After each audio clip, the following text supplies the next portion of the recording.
আসন্ন মাধ্যমিক পরীক্ষার আর মাত্র হাতে গোনা কয়েকদিন বাকি আছে। ছাত্রছাত্রীদের জীবনের প্রথম বোর্ডের পরীক্ষা হলো মাধ্যমিক পরীক্ষা।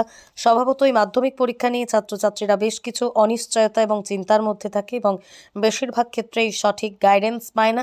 জীবনের এই প্রথম বড় পরীক্ষায় সঠিক কিভাবে পড়তে হবে প্রস্তুতি নিয়ে বিশদে বললেন বসিরহাটের চাঁপাপুকুর হাই স্কুলের ভূগোল শিক্ষক অরূপ দত্ত। প্রিয় ছাত্রছাত্রী বন্ধুরা, মাধ্যমিক পরীক্ষার আর মাত্র কয়েকটা দিন বাকি। শেষ মুহূর্তের প্রস্তুতি তোমরা নিচ্ছ। তো আজ আমি তোমাদের আলোচনা করব কিভাবে মাধ্যমিকের ভৌতবিজ্ঞানে ভালো নাম্বার পাওয়া যায়, কিভাবে মাধ্যমিকের ভৌতবিজ্ঞান খাতাটাকে সুন্দর করে তৈরি করা যায়। তার কারণ আমরা সারা বছর ধরে যে পড়াশুনো করি, সারা বছর ধরে যে পরিশ্রম করি, আমাদের সেই পরিশ্রমটাকে ওই 3 ঘন্টা 15 মিনিটের মধ্যে খাতায় ফুটিয়ে তুলতে হয়। তাই খাতাটাকে সুন্দর করে না তুললে ভালো নাম্বার পাওয়া যায় না। তো খাতার ব্যাপারে আলোচনা করার আগে আমি আর কিছু বিষয় আলোচনা করতে চাই। আমরা পরীক্ষার হলে দেখি যে ছাত্রছাত্রীরা নতুন পেন নিয়ে পরীক্ষা দিতে আসে। এই নতুন পেন নিয়ে পরীক্ষা দিতে আসলে কিছু অসুবিধা হয়। প্রথমত, নতুন পেনের ভালো করে কালি পড়তে চায় না, ভালো করে দাগ পড়ে না, বা নতুন পেনটি চালু থাকে না, ফলে দ্রুত লেখা যায় না। তাই আমি তোমাদেরকে বলবো, এখনও সময় আছে, তোমরা 4-5টি পেন কিনে সেই পেনগুলো কিছুটা লিখে চালু করে রাখবে। ওই পেনগুলো দিয়েই পরীক্ষা হলে লিখবে। এতে দেখবে হাতের লেখা ভালো হবে এবং দ্রুত লেখা যাবে। এবারে একটা কথা পর্ষদ থেকে বলা হয়েছে যে প্রত্যেকটি ছাত্রছাত্রীর প্রশ্নপত্রে ইউনিক কোড থাকবে। যদি ইউনিক কোড থাকে তবে তোমাদের উত্তরপত্রে কিন্তু ওই ইউনিক কোডটি লিখতে হবে। অর্থাৎ তোমরা যে পাশাপাশি বসে পরীক্ষা দেবে, প্রত্যেকটি ছাত্রের প্রশ্নপত্র একই, কিন্তু প্রত্যেকটি ছাত্রের প্রশ্নপত্রে আলাদা আলাদা কোড দেওয়া থাকবে। ওই কোডগুলো তোমাদের খাতায় লিখতে হবে।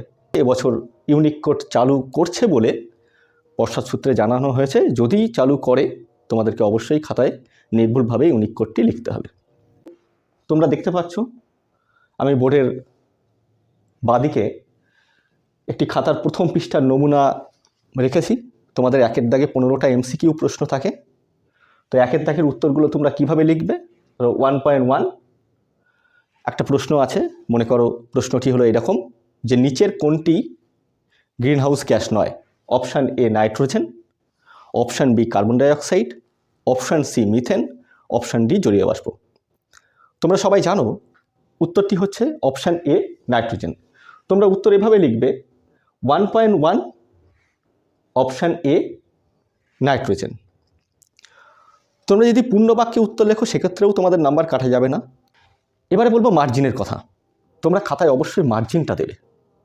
আমরা দেখি খাতাতে ছাত্রছাত্রীরা ঠিকভাবে মার্জিন দেয় না, বা কোনো কোনো ছাত্রছাত্রী পুরো পেজটা জুড়েই লেখে। এর ফলে আমাদের মার্কিং করতে খুব অসুবিধা হয়। এখানে যে নমুনা পেজটি আমি দেখিয়েছি, এই নমুনা পেজের দেখো বাঁ দিকের যে মার্জিন দিয়েছি সেই মার্জিনটা একটু চওড়া। তোমরা একটা স্কেল বসিয়ে একটা স্কেলের মাপে মার্জিনটা দেবে। উপরের মার্জিনটাও তাই রাখবে। বাঁ দিক এবং নিচের মার্জিন একটু কম রাখলেও ক্ষতি নেই। এক মার্জিন দেওয়ার ফলে তোমার খাতাটা খুব সুন্দর হয় দেখতে। পরীক্ষকের যিনি খাতা পরীক্ষা করেন খাতাটা দেখে খুব পছন্দ হয়। দ্বিতীয়ত, আমরা যারা ইনভিজিলেটর থাকি আমাদের খাতা মার্কিং করার অনেকগুলো নিয়ম থাকে, যেটাকে কেজিং বলে। খাতার এই মার্জিনের এই দিকে লিখবো কোশ্চেন নাম্বার 113। এভাবে আমাদেরকে লিখতে হয়। এই মার্জিন না থাকলে এই কেজিংয়ে আমাদের খুব অসুবিধা হয়। এখন এই ডানদিক বাদিক মেলানোটা তোমরা কিভাবে লিখবে? আমরা খাতা দেখার সময় লক্ষ্য করেছি ছাত্রছাত্রীরা কি করে, একটি হ্যালোজেন মৌল এখান থেকে দাগ দিয়ে এফ পর্যন্ত এভাবে একটা রেখা টেনে দেয়। এই রেখা টেনে দেয়, এর ফলে কি হয়, ওই যে রেখার একটা জাল তৈরি হয়। জাল তৈরি হওয়ার ফলে আমরা কিন্তু ঠিকঠাক বুঝতে পারি না যে ওই রেখাটা কিভাবে কোথায় গেছে।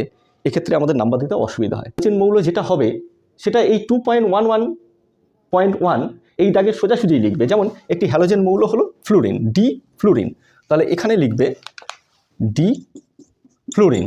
জলের তড়িৎ বিশ্লেষণে তড়িৎদ্বার হিসেবে ব্যবহৃত হয় প্লাটিনাম, তাহলে সি প্লাটিনাম, সি প্লাটিনাম। এইভাবে তোমরা ছকটা পূরণ করবে। এতে যিনি খাতা পরীক্ষা করবেন, যিনি পরীক্ষক থাকবেন, তার দেখতে সুবিধা হবে, নাম্বার দিতে সুবিধা হবে। 3-এর দাগে 2 নম্বরের কোশ্চেন থাকে। এবং 4-এর দাগে থাকে 3 নম্বরের কোশ্চেন। ধরো 4.1 দাগে একটি কোশ্চেন আছে যে ওহমের সূত্রটি লেখো এবং এই সূত্র থেকে রোধের সংজ্ঞা দাও। 1+2 এই নাম্বারটি আছে এখানে। তো কিভাবে লিখবে? প্রথমেই অনেক ছাত্রছাত্রীর খাতায় দেখা যায় যে সরাসরি ওহমের সূত্র লিখে দেয়, তারপরে রোধের সংজ্ঞা লিখে দেয়। এক্ষেত্রে কিন্তু এটা লেখার নিয়ম নয়। লেখার নিয়ম হচ্ছে, যেহেতু 4.1 দাগে কোশ্চেনের দুটো পার্ট আছে, ওহমের সূত্রটি লেখো একটি পার্ট, আর এর থেকে রোধের সংজ্ঞা দাও আরেকটি পার্ট। তাহলে তোমাকে উত্তরটাও পার্ট পার্ট করে লিখতে হবে। কীরকম? তুমি যে কোনো একটা চিহ্ন ব্যবহার করতে পারো। আমি একটা বক্স ব্যবহার করেছি, অর্থাৎ 4.1 দাগের এই বক্সটি হচ্ছে প্রথম পার্টের উত্তর। 4.1 ওহম আন্ডারলাইন করে দিলে, দিয়ে তুমি ওহমের সূত্রটি লিখলে। তারপরে তোমার দ্বিতীয় পাঠের উত্তর লিখতে হবে। দ্বিতীয় পাঠের উত্তর লেখার সময় তুমি দুটো বক্স করে দাও, রোধের সংজ্ঞা লিখলে। প্রথম ধরনের প্রশ্ন যেগুলো, যেখানে ছবি আঁকার প্রয়োজন বলে মনে হবে, সেখানে ছবি আঁকবে। বাহির অভিমুখ, তড়িৎ পরিবাহীর গতি, এভাবে কিন্তু তোমাদের ছবি দিতে হবে ভালো নাম্বার পেতে গেলে।